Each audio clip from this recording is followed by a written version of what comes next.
there. Wait, hold on, you guys. I'm about to Ben just finished a town hall in Altadena. Yeah, Ben has a real job, see, and he was working. I'm calling him anyway. Ellie and I are just talking about it. He tonight actually still doing the thing. So I'm stuck on your background though, Monique. I mean, like it's. I'm like, let me get my television. I want one more. That's cute. No, because Angela is scary, y'all. Yes. You're not gonna tell that lie. I'm not scary. That's the ancestors scary. I'm not scary. I gotta be ready. Whatever. But the grandma in her spirit makes me know show up right or don't come at all. I have experienced. Mark is just trying to introduce this panel that's already started talking. That's all Mark is doing.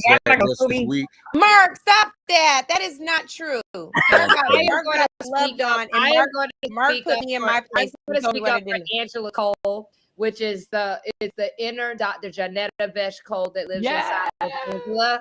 And I get that. I get Angela Cole all the time. So I'm gonna speak up for Angela Cole. For her inner Dr. You guys, all Mark is trying to do is introduce this illustrious. That's all he wants. He wants to introduce his panel so badly. Let us go, Mark. So we claim your time, Mark. Claim your time. Bye. Bye. Love y'all. Kari, Joy, Brittany. Bye. Thank you all. Angela, thank you all very, very much. Folks, we got the Justice League here with us, and we are going to bring them on. Ben Crump is on deck. He'll be joining us momentarily as soon as he can. But let me just properly introduce these Avengers here in this Justice League.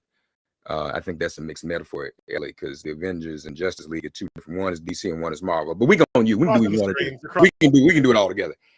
He is the Justice correspondent for The Nation magazine. Draw nigh and lend an ear, because he's got some important stuff to tell us about what's happening in the courts.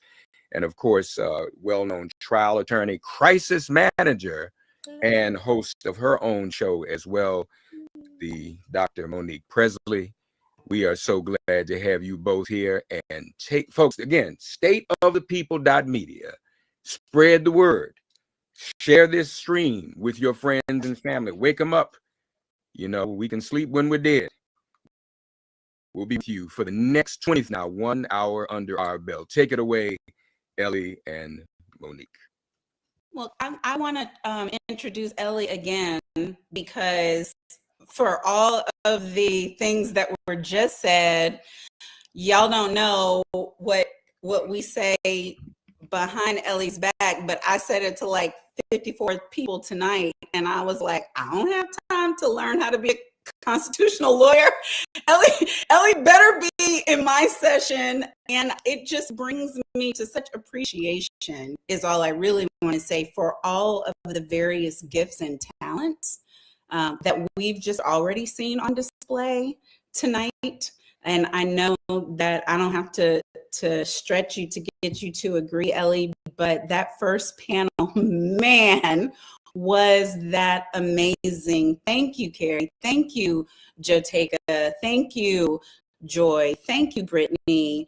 Thank you, Angela Rye. My birthday is much younger, but we share the same date for a birthday. And I just want to say, as much as I tease, Joyce Meyer always says this thing, and Angela, if you're watching, you can just be mad, but Joyce Meyer says, many are the called,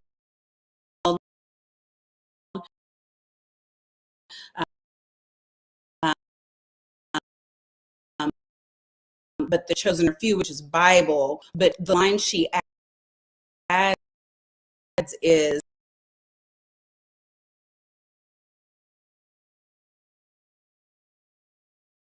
I appreciate you as a sister, and all of the sisters come and answered the call because it was you calling and we trust you. What say you, Ellie? Well, first of all, I want to thank so much Angela and for everybody else for organizing this panel. Hope everybody who watched felt very uplifted by those beautiful Black women, because now we have to talk about reality. Now we have to talk now we're gonna come crashing down the cold, hard facts of our situation. For those who don't know me, I'm Elie Mystal. I'm the justice correspondent for The Nation. I've been writing and covering the law and the Supreme Court, the Justice Department for about 15 years now. And I can tell you, based on that experience, truly living in unprecedented times. Donald Trump is currently under 95 separate federal lawsuits stemming from his illegal and unconstitutional executives that he has issued in just the first 6 weeks of his presidency. That, the scientists would call, is a record. All right, that goes in the Guinness Book of World Records for most criminal activity by a president in 6 weeks. All right. So from now, that, Elie, let me ask you, because you said 95, and some people are going to think that's a big number. Some people aren't going to think it's a big number. Mute Attorney Trump until we ask you a question. He started Mardi Gras already. Let me just say, happy Mardi Gras, y'all. It's Fat Tuesday. Let the good times roll. I'm letting it roll with my brothers-in-law. But Elie, 95, how many of them are legitimate opinion? Oh, almost all of them. I haven't read every single stitch of every one of the 95 complaints, but I've read a lot of them, and all of them are based on legitimate grounds. Some are closer to the line than others in terms of their legality and their likelihood of success, but all of them that I have read, and all of them focus on some specific legal or illegal or questionably legal activity that Trump has done. And again, it is an unprecedented number of lawsuits against Trump because Trump has taken an unprecedented amount of illegal or unconstitutional executive actions. So okay, give us some for instances, because we're starting from ring, hello. And this is, and we're saying hello to citizens, to constituents, to voters, maybe some who thought that it was all the same and that a regime change wouldn't mean that much. And we don't have to necessarily be for one party or against, because we're going to see so much in this 24 hours that is nonpartisan.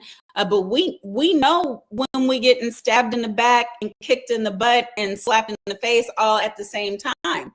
Yeah, Monique, look, I want people to understand something here. I obviously have a political point of view. I believe in justice and fairness and kindness and equality. And I understand that I live in a country where not everybody agrees with me. I understand that I live in a country where potentially most people disagree with me. And potentially most people want harm to come to those they dislike and those they hate. And I cannot change your mind here in an hour about your path down road. What I can tell you is that even if you hate these people, even if you hate certain issues, even if you agree with Trump on some of his cruelty, surely we can all agree that there is a way that a president of the United States is supposed to enforce and apply the law. And so when we think through some of these lawsuits, the thing that I want people to remember is that even if you think that the policy is right, the way that he is going about it is either illegal or unconstitutional. So let's start with the biggie, birthright citizenship, right? Now, I know there are a lot of people who are not me who don't like immigrants, who don't like illegal immigrants, and I can do nothing to help your soul and fix you in this hour. But I think we can all agree that the 14th Amendment of the Constitution is a thing that actually happened in this country. There was, if you kind of remember your history books, we had like a war, and there was a winner and a loser of that war, and the victors wrote some new constitutional amendments, and one of them was the 14th Amendment. And the first thing the 14th Amendment did was establish citizenship for all of the former slaves.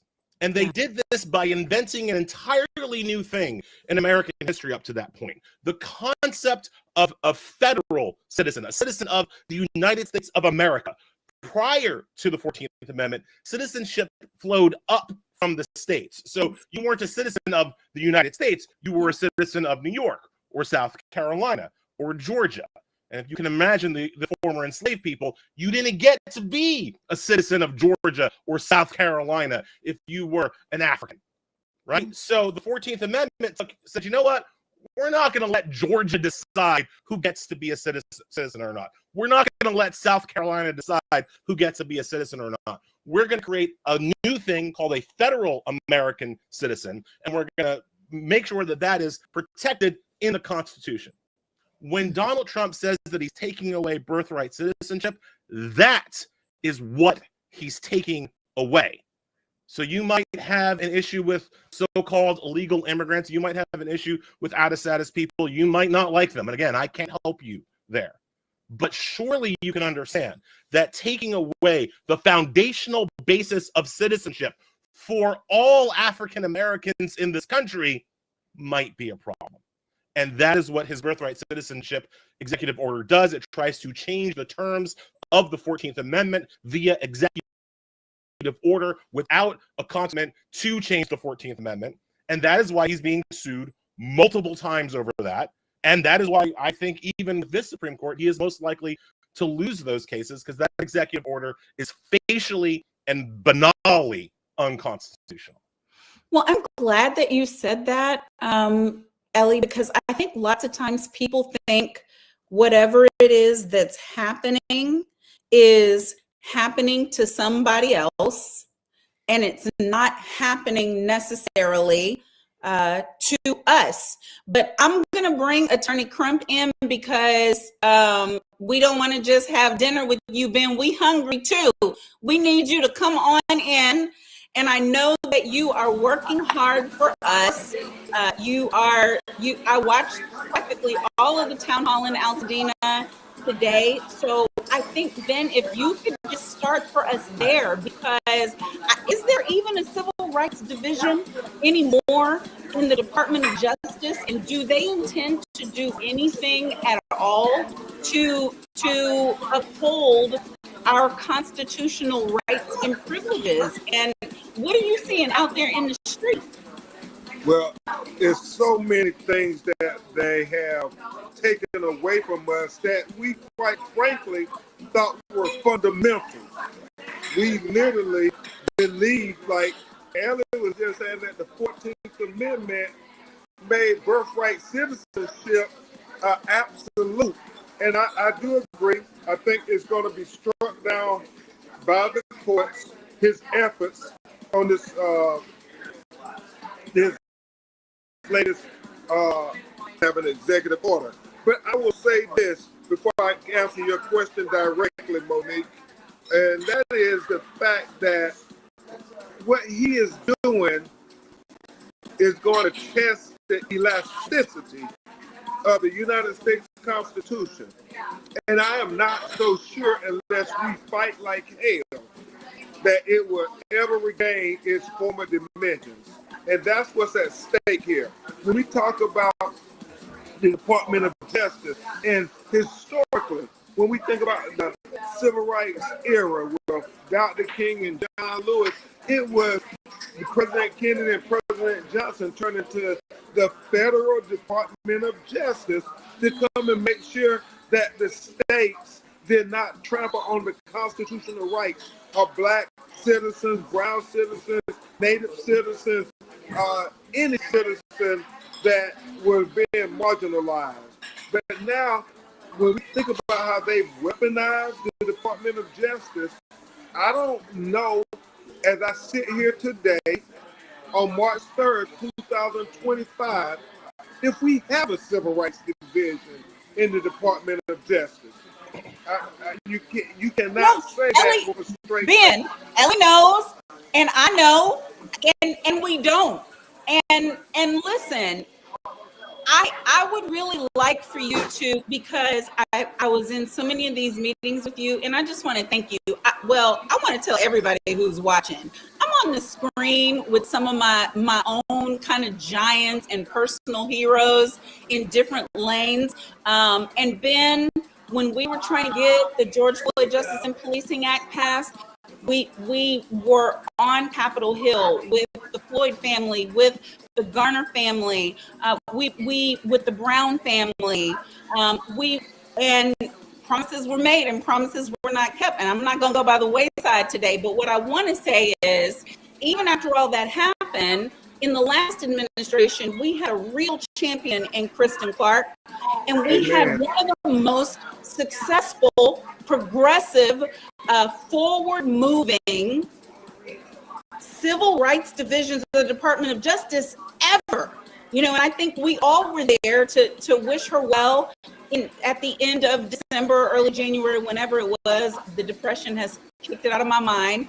But can you talk to us about kind of the difference in what a vote does, Ben? Because we had one of the most active and successful civil rights divisions ever, and now we're seeing the pulling back and tearing down of everything that they tried to do. Absolutely. And elections have consequences.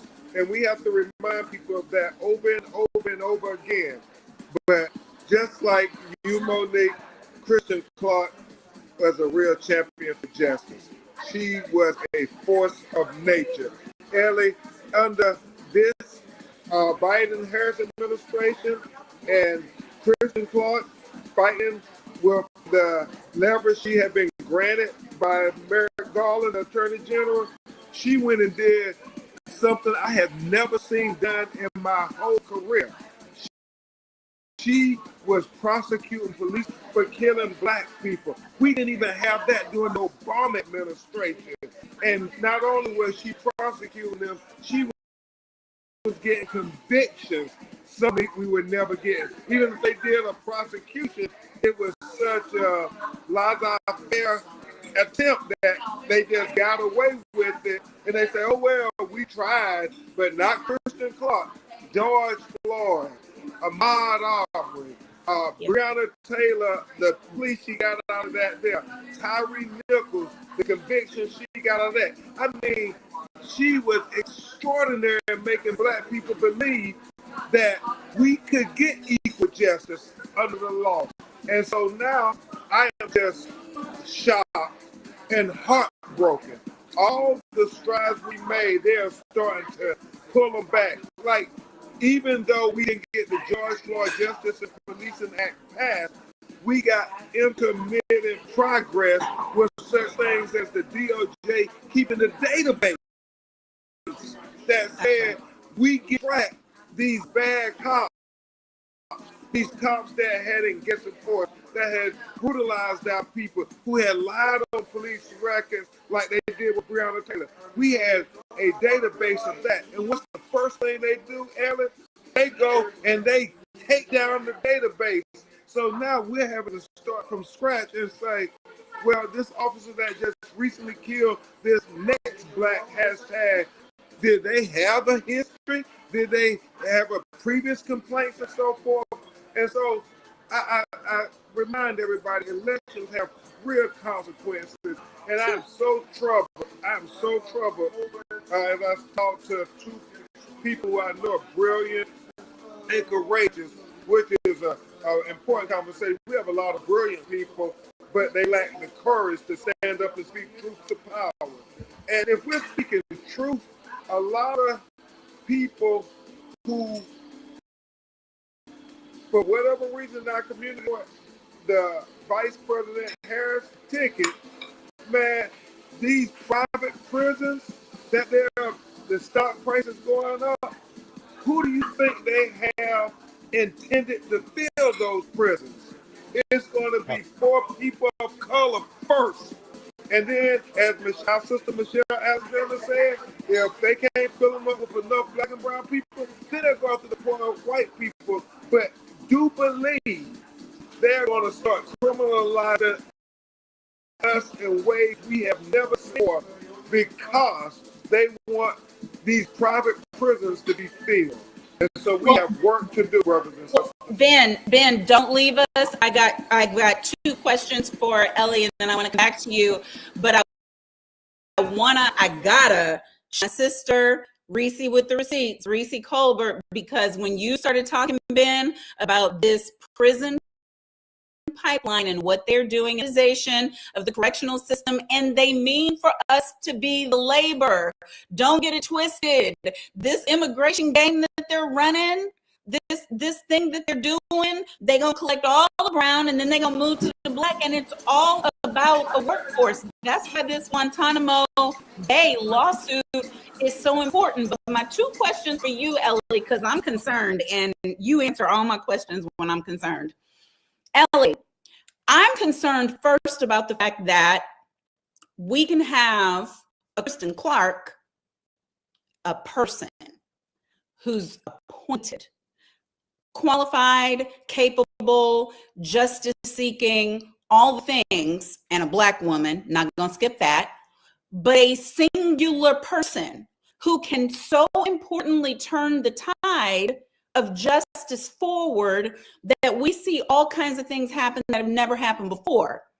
And then out goes Merrick, out goes Kristen, in comes Bondi, same as before with Jeff Sessions. God, I never thought I was in. And with a single person, not an entire administration or apparatus, but with a single person, we end up like turning back the hands of time to the jeopardy of our people. My question for you is, one, is that what really was intended? Go to our founders if you want to, go to the Constitution if you want to, wherever you think we should go with it. But is that what was intended by the law, or is that a flaw in the system where the law itself is not holding up because it depends on a particular person to make sure that it happens? And then second, please comment on the part that Attorney Crump was just talking about, where we're seeing the erosion of our rights under this current administration. Yeah, so the law is only as good as the people enforcing it. That's always been true. Was it a flaw in the original Constitution? Absolutely. The Constitution was written by slaveholders. The Constitution was written for the express purpose of erecting a Western slave empire. It's not a surprise they didn't have a concept of civil rights at the founding of the country. The head of the Civil Rights Division in the Department of Justice is always, and I've written this for Michael Harriot's Contraband Camp on Substack, the head of the Civil Rights Division is literally always the most important attorney for Black Americans in this country, whether or not that person is good or bad. If you get a good civil rights head, you're better off. If you get a bad one, you're worse off. But that person is always the most important. And as Attorney Crump said very eloquently, Kristen Clarke was a great one. But let's look at Project 2025, because like so much of what's going on in the current administration, they wrote it down. So before the election, anybody who was paying attention had the opportunity to read exactly what they were going to do with the Civil Rights Division. And their plan, as written in Project 2025, was to gut it, was to prevent it from taking legal action. They literally said, and Pam Bondi is carrying this out, that all actions from the Civil Rights Division have to go through the Attorney General, and that the civil rights head has no independent authority. So we've gone from Kristen Clarke to a woman named Harmeet Dillon, who, and I've researched her history, has absolutely no experience in civil rights, has absolutely no litigation experience. I was about to say, she hasn't tried a single case. She was a person who ran unsuccessfully to run the RNC and got beat by Ronna McDaniel. Do you know how much of a loser you need to be to get Ronna McDaniel? All right, that's who the current head of the Civil Rights Division is, a person with absolutely no experience.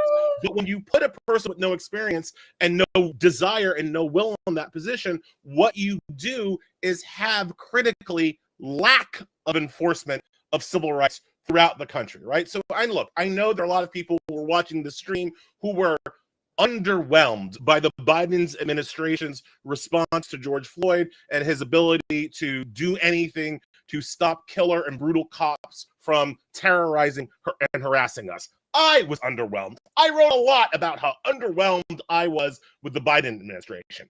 But you know what's worse than that?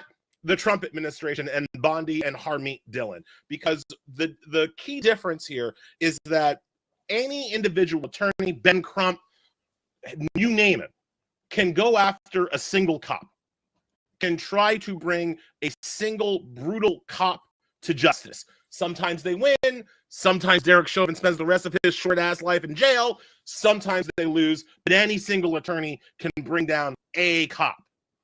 Only the Department of Justice and the Civil Rights Division can bring down a police department. And that is what good civil rights attorneys do. That's what Kristen Clarke was doing. It's called a pattern and practice investigation, where you go after not one bad cop, not one bad apple, but the whole bunch. Because let's always remember, the phrase is not one bad apple, oh, forget about it, just eat the rest of the good apples. What are you bitching about? No. The phrase is one bad apple spoils the bunch. And Kristen Clarke was able to go after the bunch, as in entire police departments, for their, quote, pattern and practice of racial terrorizations. That's what she did in Kentucky after the Breonna Taylor murder, right? But now, since the Civil Rights Division cannot act, there are not going to be any pattern and practice investigations. So there's going to be nothing to bring terrible police departments to heal. That is the new policy that a majority of Americans voted for, to make sure that cops never have to answer for their crimes as a department, as an institution, right? That's a key in taking away the power of the Civil Rights Division. The other kind of huge thing, and Crump mentioned this, when they take away the data, understand how much of a long-term problem that is. That means any future investigation has to start from scratch. We don't get to know the patterns and the practices and the histories of these police departments because they've deleted the data. And even if even if somebody like copied it on a flash file, now you're going to have to go to court and prove what's called provenance, prove that that data was secured for the entire time when it was out of government hands. That's going to be very hard to do. So not only are you not going to have individual data for individual killer cops, you're not going to have data for the whole police department. But there's an even bigger problem. Who's tracking it now? Who's telling us? No, right? But they were never doing. Ben is going to start laughing because this is where we have gone round and round. I can't think of a single case in maybe the past 10 years where there's been one officer to do something and I haven't said to Ben, oh, okay, whose idea was that? So I agree with you 100% because I have always said I come to it differently. I come to it as someone who was senior litigation for a municipality, for an attorney general's office. So when I'm saying I understand the underbelly, I'm like, no, fools, I understand the underbelly. And what I'm trying to say to you is there's always an assistant chief in the line. There's always a lieutenant in the line. People always know. Nobody oops and uh-ohs into that one bad night. You can tell when that happens. Like the circumstances are very plain. The facts are easy to find out, but these circumstances that we've been seeing over and over, there's, as you said, rot at the root. And what the Justice and Policing Act would have done, shout out to the Floyd family for everything that they continue still to do, because we're talking about civil rights and police cases right now. What the Justice and Policing Act would have done, hello, Queen, would have been to make sure we do not have cases where there's no data, cases where there's no collection, cases where nothing is happening, and that all hope of that is gone, and it is now up to us. So I'm hoping, Attorney Crump, you can tell us if it's up to local police departments, if it's up to local activists, what can we do in order to keep the records that the federal government is not going to? Unless, Queen, you're in here because you want to tell us something else. I am going to tell my brother Ben because I love him so much. And since the people are watching you, thousands of people who admire you, we can see everything you eating. They are not putting you backstage. And I want to make sure you know, I know you are starving from all your work and all the dinner, but I want to make sure I tell you, they can see everything. And they have called me and texted and they're frantic. They're like, Ben's hungry. He's eating. So I just want to make sure you know that we can see you. We love you. We can see you. That's all I want it. Go back and talk about serious things. But Ben, we need you to know we can see you. I love you. No, You can stay thank and you. talk to us about Thank- the serious things Thank too. you, Also, though. Queen. All I'll say is this: just have them pray my strength, because know that I've been working without You've been working day and night. all day, because we cannot let them take that community, and that's a whole nother subject. But to answer Monique's question, and I have to go back to what Ellie was saying, because y'all, it is so profound. These are things that are happening in abstract when they get rid of the database. I mean, a prima facie case is Sonia Massey. Yeah. Sonia Massey, I mean, the cop who shot her in her face when she said, "I rebuke you in the name of Jesus," had been to 6 police departments within 3 years. And so now, under the current administration, there wouldn't be any documentation of his pattern and practice of excessive force and brutality. So therefore, y'all, these things are real. Elections have consequences. And the people who are most affected by people not voting is our community. I mean, in a extreme way. In an extreme way. So I had to say that to amen, my brother Ellis, on that matter about the lack of those databases is going to be critically hurtful to our efforts to try to bring killer cops to justice. Now, Yeah, but I think then though I think then we have to say though that people can do Freedom of Information Act, and it's going to take that. Okay, go ahead. I was going there, and Monique is quicker than most of us. She was already jumping ahead, but we have to revert back to what we did before we had the database. Is it more daunting? Yes, it is, but not impossible. I mean, we got convictions even before they had the database, and we had to file Freedom of Information Act, which is a part of my arsenal. I'm very strategic when we do it. Monique, we've done it before, because then you're fighting in the court of public opinion that will have an influence on the court of law. And the one thing I always say, Ellie, when we have to file those Freedom of Information Act, I say 2 things. I said, well, if the police did nothing wrong, why wouldn't they want to show the world the video so everybody can quit saying, oh, that race baiting Crump, that agitator Crump, he just making up stuff. I say, shut me up. Show the video. It'll be clear. It'll exonerate the officer and the whole nine. And we say that. And then the second thing I always say about videos. Y'all, America is so hypocritical on so many levels. And I've argued in federal courts on numerous occasions on this point. Angela Rice, I ain't eating my food no more. I'm just going to fight on sheer will, even though I'm starving. The reality is this, Monique, it's a double standard, because they say they don't want to show the video because there's a pending investigation and they don't want to taint the investigation and so forth. However, let them have a video of a young brother or sister doing something nefarious. That video will be all over the 6 o'clock news that day.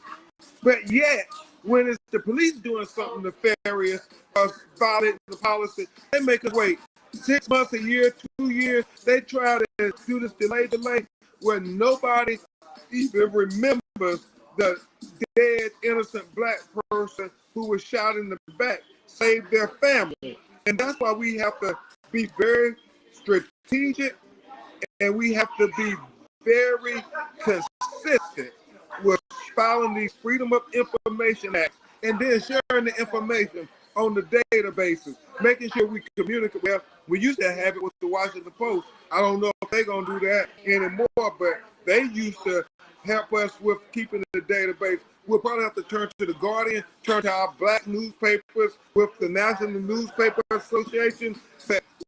Where there is a will, there is a way.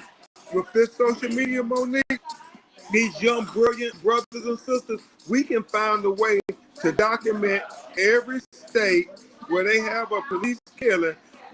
Everything we see on social media hashtag, I implore somebody has to start keeping a list. And that list has to be updated on a daily basis because I'm so sad of this reality. Ida B. Wells documented lynchings when her life was on the thread. Ain't nobody else was doing it. Ida B. Wells counted the lynchings, and that's what we have to do. Exactly. And Ellie, it's not just police misconduct, right? Because I think people of good conscience can hear everything we've said thus far and think, that's terrible. That's so sad. I wish that wasn't happening. And not realize truly the depth of the obligation of the Civil Rights Division of the Department of Justice. So much so, I'm gonna switch it up for a second. I was talking to a group of women, and I was trying to express to them how important it was and how devastated I was by what was happening with the Civil Rights Division, looking at what seemed like my whole life's work just going down the toilet. And the response in the chat was, I understand that sexual harassment may be important, and I understand that fair pay may be important. And I was like, girl, I'm talking about folks getting shot street, and you think I'm talking about harassment cases? But it taught me the lesson because people don't know that that is also the Civil Rights Division's obligation to fight for fairness for women, to fight for fairness for people who have special education needs, to fight for fairness for everybody in any possible oppressed category. Can you maybe explain to us what the reaches are of that and the ramifications for where we are now? Yeah, I want to actually take that a little bit bigger, Monique, because I feel like I hear exactly those conversations a lot from white people and black people, and it comes different, depending on their socioeconomic situation or whatever. But you'll hear certain people, for me in my life, mainly white liberal people, be like, "Oh my God, that's so horrible." But what can we do? What can I do, right? And I'll hear predominantly from black folks, younger black folks especially, "Oh man, that's so terrible, but I ain't gonna do nothing. They ain't gonna do nothing." And so on both sides of that spectrum, there's a nihilism, right? There's a belief that nothing can change, will change, or has ever changed, right? And so one of the things that I tried a lot to do in my work, with my books or whatever, is to remind people that most of the bad things that are happening in this country are happening intentionally. And they're happening intentionally because of a law that was passed or a case that was decided that makes our world this way. And it doesn't have to be this way. If we elected better people, if we voted all of the time, if we did all the things all of the time, our world would be better, because the law is not objective. The law does not sit at a remove from the rest of us coming down on high. The law was not thrown down to us by Moses, all right? That's not how it happens in this country. The law is something that we as people vote for and write down, and many of the laws are terrible. And it is those terrible laws that put us in this situation, right? So like, think about just, my example here is a simple thing about police brutality. I think a lot of people have heard by this point that an officer is allowed to kill you if they are in fear of their life, right? And the legal standard is that the officer has to be in fear of their life. And how do you judge the fear? Based on what a reasonable officer would fear at the time. Folks, that is a dumb standard. And that is a dumb standard that was brought to us by one Supreme Court case, Graham v. Connor, which changed the standard into this stupid standard of feared for our life, right? Because a reasonable standard, a different standard, a fair standard, a not racist standard would be that the officer has to be objectively right. So if you shoot me because you think I have a gun and I don't, guess what? You go to jail. Do not pass go. Do not collect $200 from your Truth Social, Substack. You just go to jail because you're objective. I don't agree with you about that at all, Ellie. An objective standard you're an objective standard with a subjective jury. That doesn't make any sense. And we do it all the time in tort cases. Listen, but see, that's the difference, right? It makes sense. Ben is gonna stop eating and start fussing at me about this because he knows I feel 100% strongly. I've been in the company of too many young, poorly trained, or not so poorly trained, black, brown, blue, purple, but they're all blue. They run blue. Officers cowering in a corner in my office about what was really in the pocket and how in the dark, at night, in the alley, in